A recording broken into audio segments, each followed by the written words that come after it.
Hey, Rifters, welcome to the show. Subscribe, rate, review, tell a friend. We got a great show today. You've seen my next guest in The Burbs. You've seen her in The Line of Fire, and then Midnight in The Garden of Good and Evil. And you've also seen her on Days of Our Lives. The great Patrika Darbo is going to be here over Zoom, and it's going to be a lot of fun. So subscribe, rate, review, tell a friend, and enjoy this episode of Reza Rifts with Patrika Darbo coming up next. From Hollywood, California, welcome to Reza Rifts with your host, Keith Reza. Hi, Patrika. How are you? Hey, I'm fine, darling. How are you? I'm doing well. I'm glad it's you and it's not owner. Not who? It's your username said owner, so I was like, Oh, it's oh, it's a new computer because I got terribly hacked, and it's smarter than I am, so I have no idea.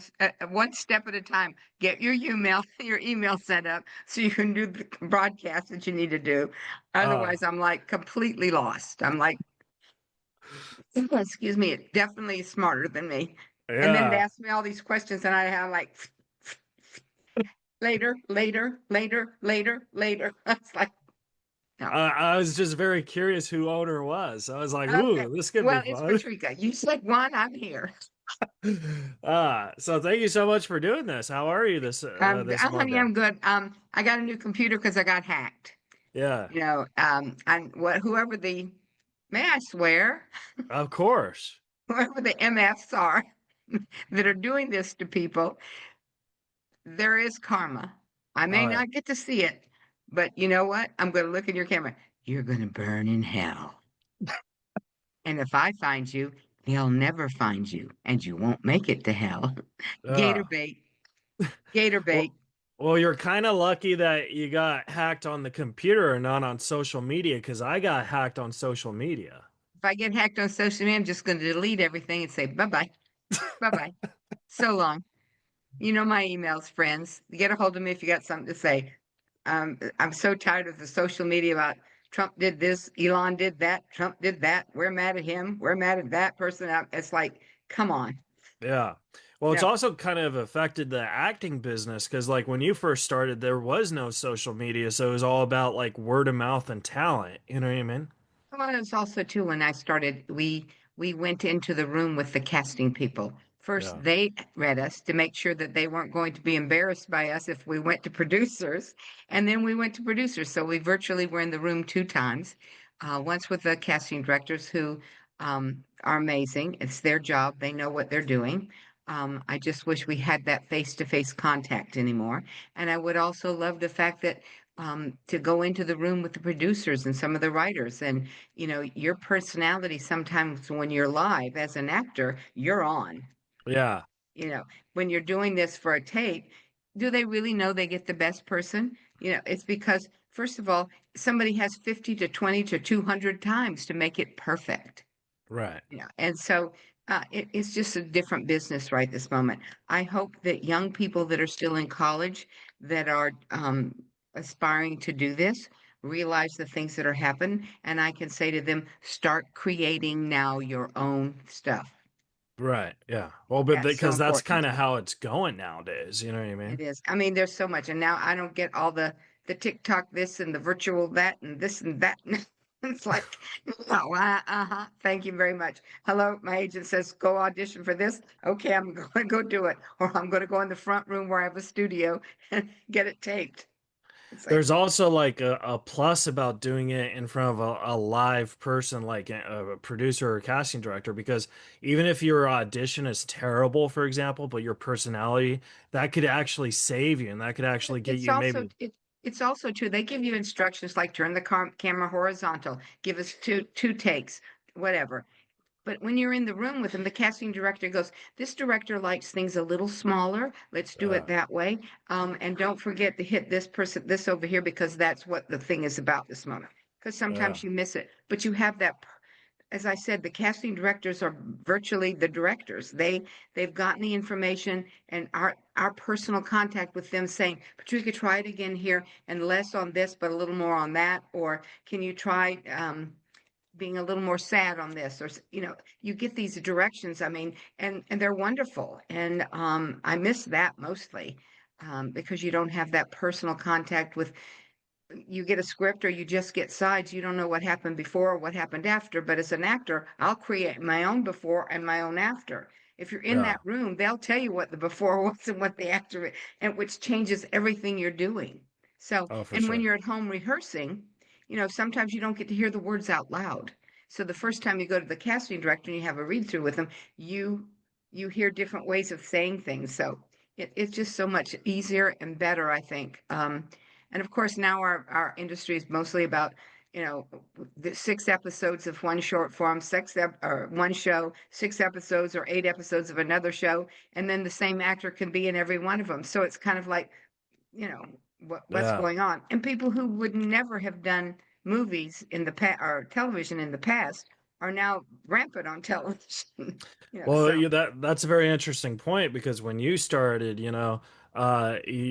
did TV and then you're a movie star, and that was very taboo, you know what I mean? And now it's very like, hey, everyone's doing it, you know what I mean?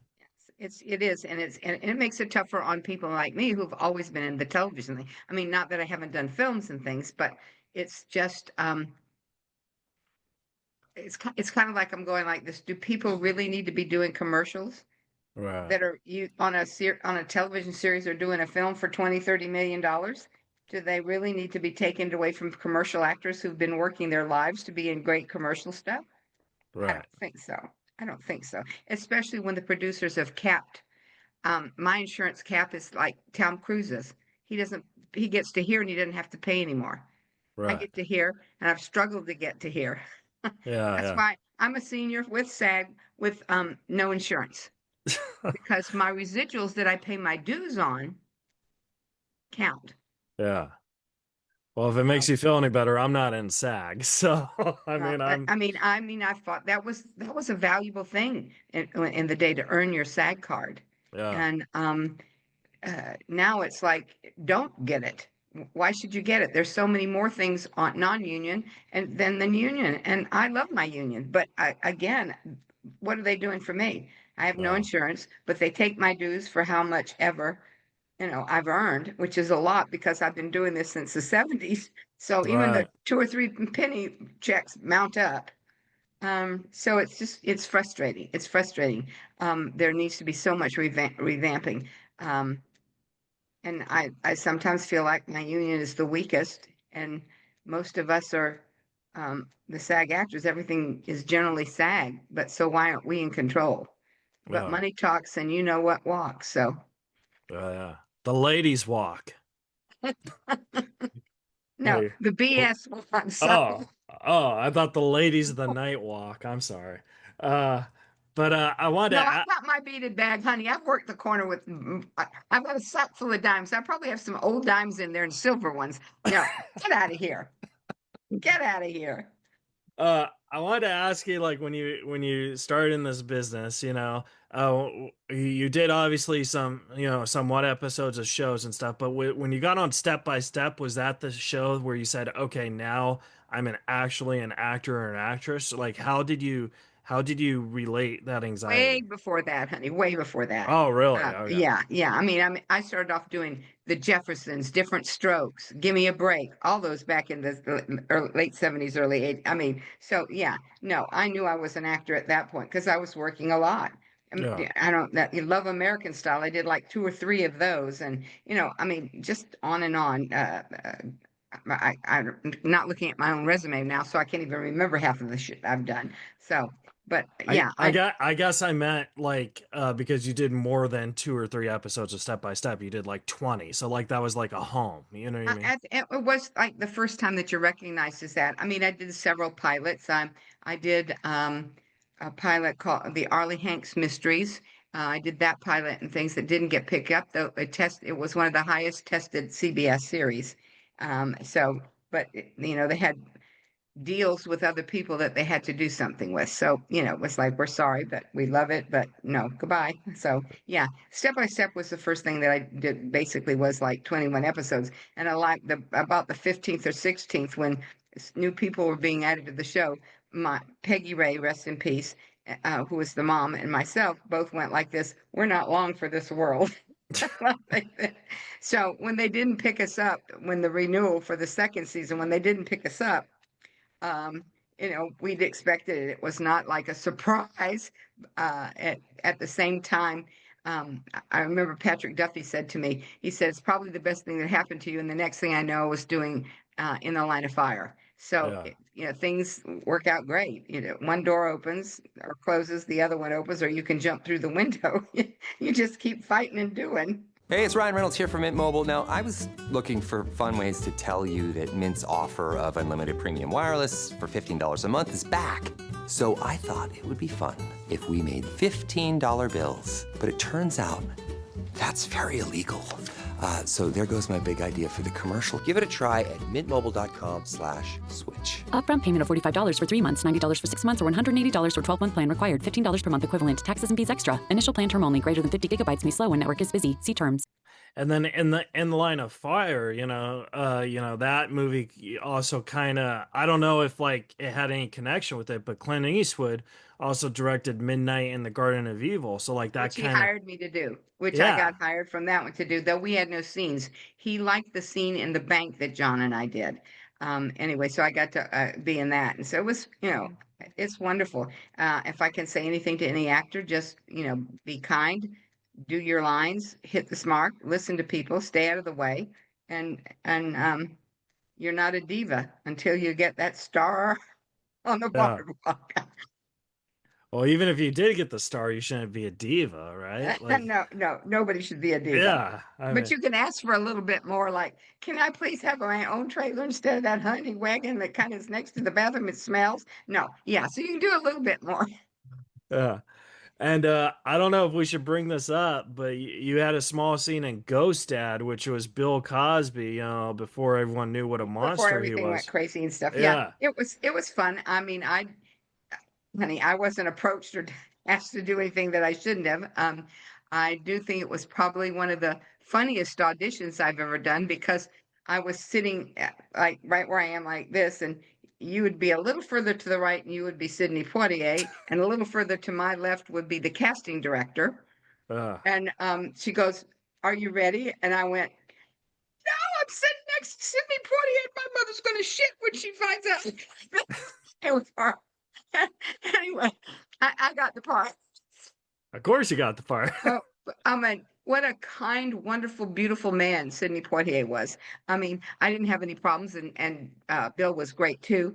And before any of this garbage came up, that is a sad situation when people feel they can exploit other people. Um, I wasn't in the room. I'm not on the jury. I'm not a judge. So Yeah. whatever happened there, my experience was fine, and but I was just enamored with Mr. Poitier. So anyway, Yeah, I mean, because I come in the line of stand-up comedy, right? Like that's my expertise. And I feel Bill Cosby is probably one of the best stand-up comedians of all time.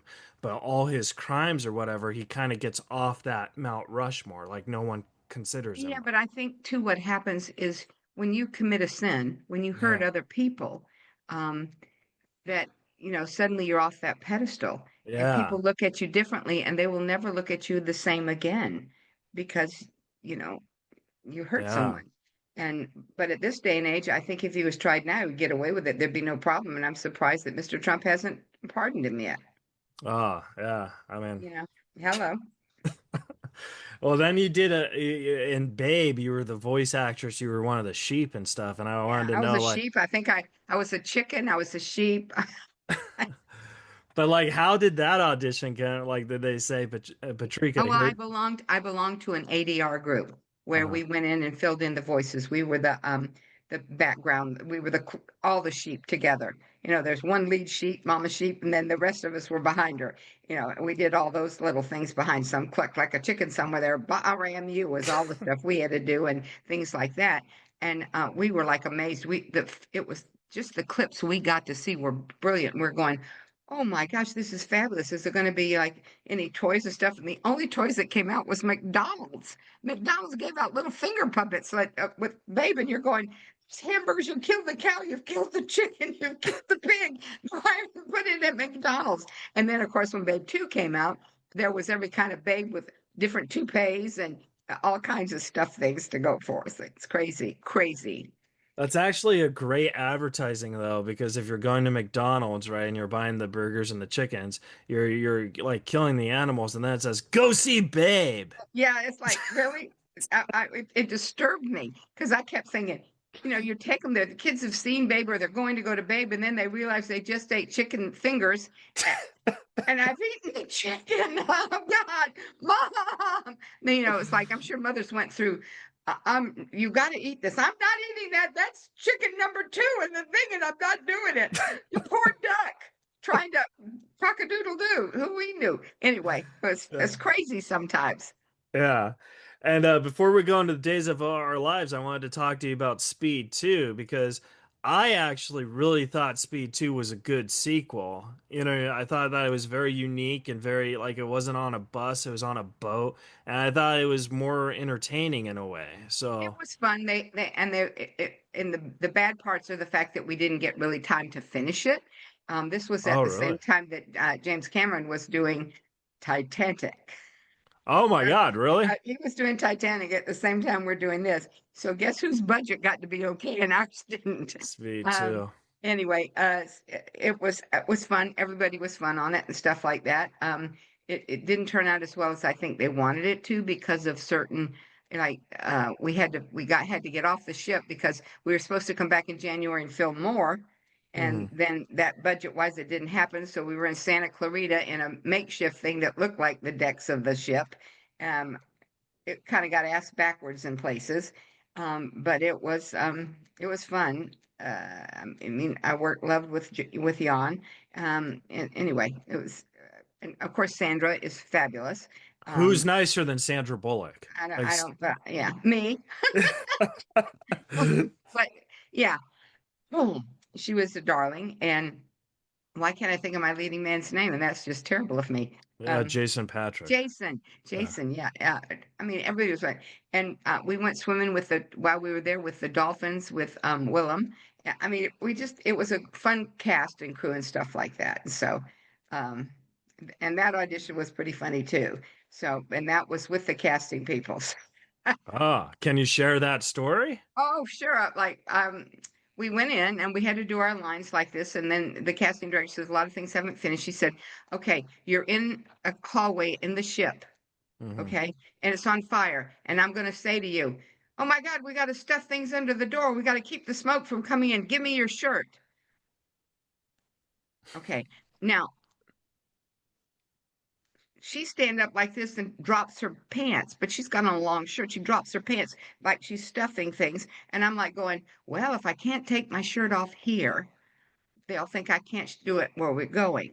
So I Right. take my shirt off. I said, oh my God, here, take it like this. Now I had my bra on, and the first thing I did was look down to make sure it wasn't a see-through. I was freaked out. But anyway, it was 80s, so I had shoulder pads. Yeah. My shoulder pads are once you attach to the bra, so I'm crying. She says, now sing a song that makes you happy. And I'm a little teapot, short and stout. Here is my hand. And I'm singing and crying and the like sobbing and these things are jumping. Jan de Bont added those to my outfit when he hired me. He said, I Oh want my those God. shoulder pads on. That'd be cool if it was a deleted scene and you sang the little teapot Oh my song. God, it was just it was fun. It was fun. People yelling, I can't give you my dress. I'm naked. Oh, just we had a good time. The crew and the cast and crew were there. The crew really suffered because a couple times the waters were so rough because we were avoiding hurricanes at the time.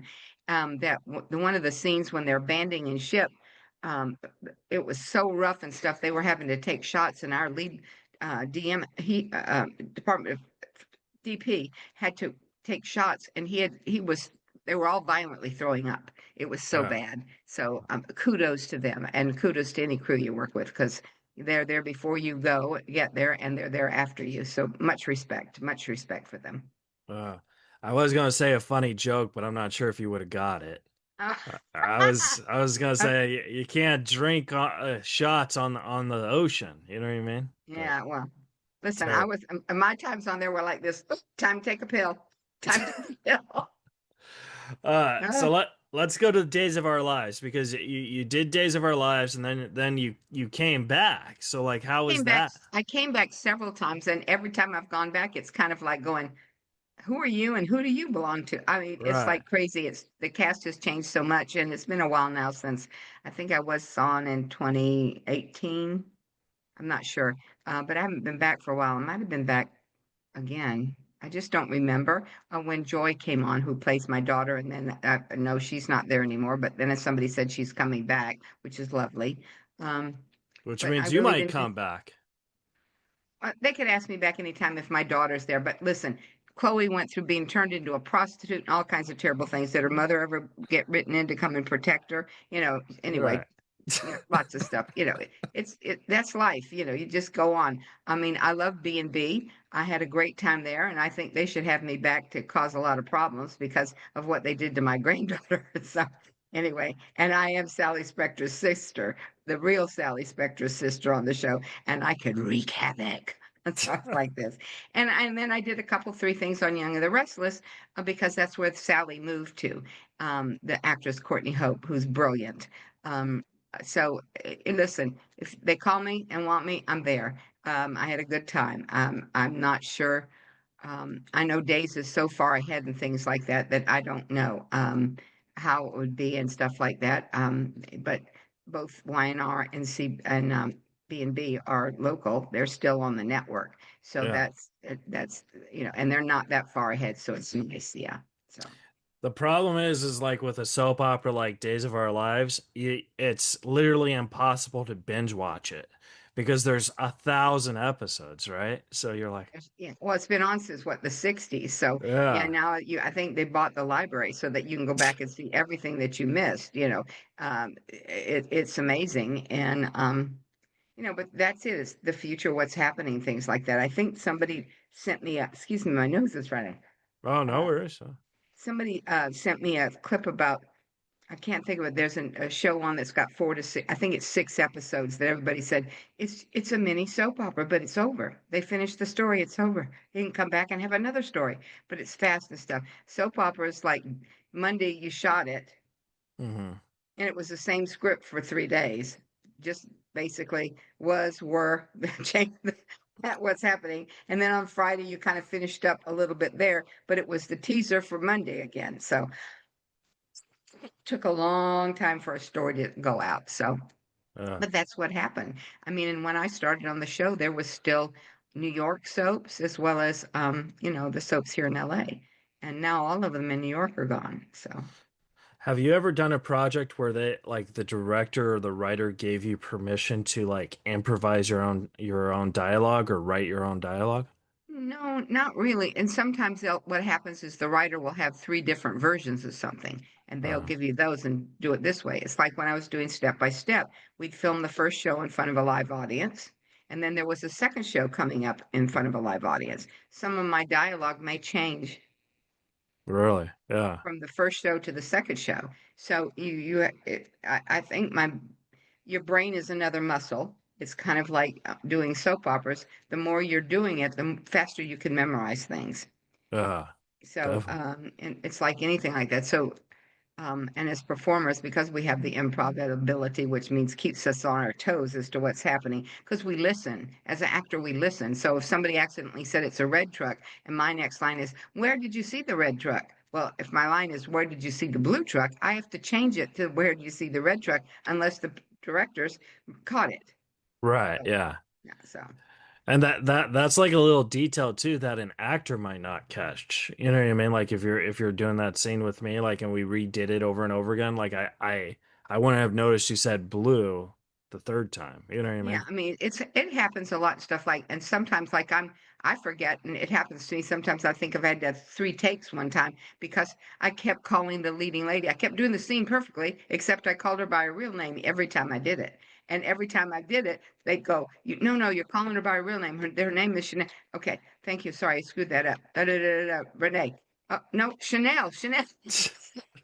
I'm like going like this because I'm looking at her and all I can think of is her name. Anyway, it happens. It happens. I mean, And sometimes there's the outtakes. Sometimes they're funnier than the Yeah, show. definitely. So, I always like the outtakes. I did one movie and I thought the outtakes were like the better than the movie. You know what oh I mean? well. Sometimes they happen. Sometimes they happen. Yes. Yeah. I wanted to ask you about Roseanne because you were on the show and then you got to play Roseanne. So like I wanted to know like, and between you and me, you're a lot nicer than Roseanne. So like, But you know what? She was very nice to me. She was not kind to Denny, and I can think of Denny's last name, who did it for Fox. mhm. She was not kind to her. Though she did go on Letterman. Roseanne went on Letterman and said she gave him my start in show business. Oh my God. I'm like going, no, Roseanne, I was doing this a lot longer than you. Yeah. No, I mean, but she rose to stardom. I was grateful to be on her show and very grateful to play her. I mean, we were on an elevator together, and she was like, "I like what you did, but you cried too much." And I was like, "Okay." I said, "Unfortunately, that's what I was directed to do." She said, "Well, I didn't like it." I said, "Okay, but I like what you did." So she was very nice to me. I didn't have any problem stuff, and Yeah. so.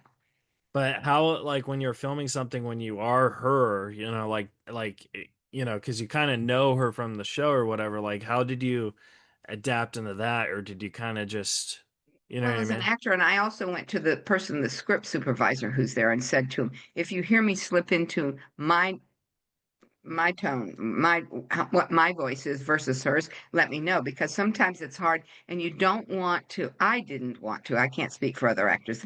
I didn't want to be a caricature. Yeah, I wanted it to become from a real place as to what was going on with this woman, so and her relationship. So um, that was it. I just kept saying, "Don't let me slip into a caricature, please. Don't do that." You know, yeah.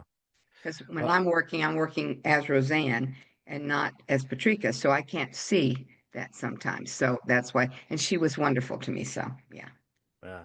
Well, I have two more questions. I want to respect your time, but thank you. of course. So, one question I wanted to ask is, as an actress, have you ever had like past mistakes where like you film something and you're like, oh, maybe I shouldn't have done this or I shouldn't have done that?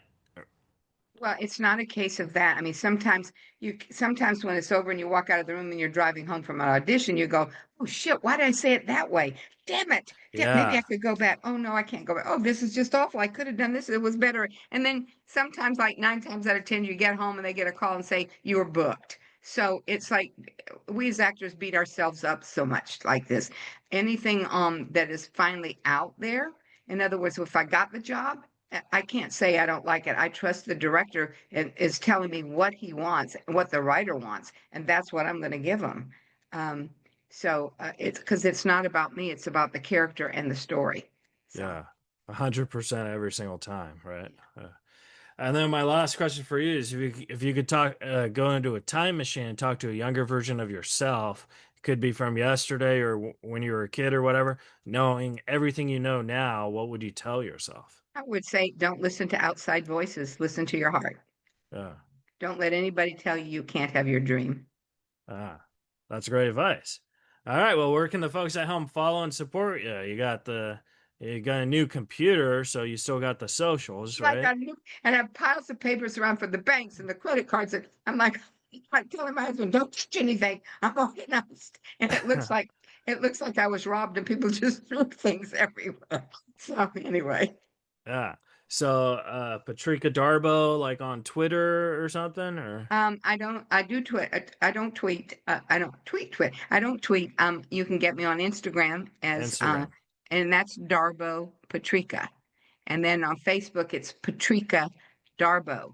There's no A. I don't know who all these people sign up things under 2019. I'm like, where did all this come from? Who is this? Anyway, so I kind of avoid those. So if you're Facebooking me or Instagramming me and it's not at Darbo Patrika or just Patrika Darbo, I'm not going to answer you It's because gonna I be the don't do person those. who hacked you, I right? don't. Well, yeah. Well, listen, that I've said here 2 times pushing spam calls. the unfortunate part about that at this point is your doctors and your nurses' offices, they all use cell phones that don't come up. Dr. So-and-so's office, the Yeah. Cedars, Cedars or UCLA, they don't come up that way anymore. So it's delete, delete, delete. And then you're wondering, was that Maybe somebody, I maybe I should I deleted the have answered doctor. it instead? And inevitably that one time you do answer it, it's BS again. So you're like, hang up fast. Well, Anyway. Patrika, it was lovely meeting you and talking to you. Thank you so much. And like I said, I know you gotta get out here, but it was good to talk to you for a half hour.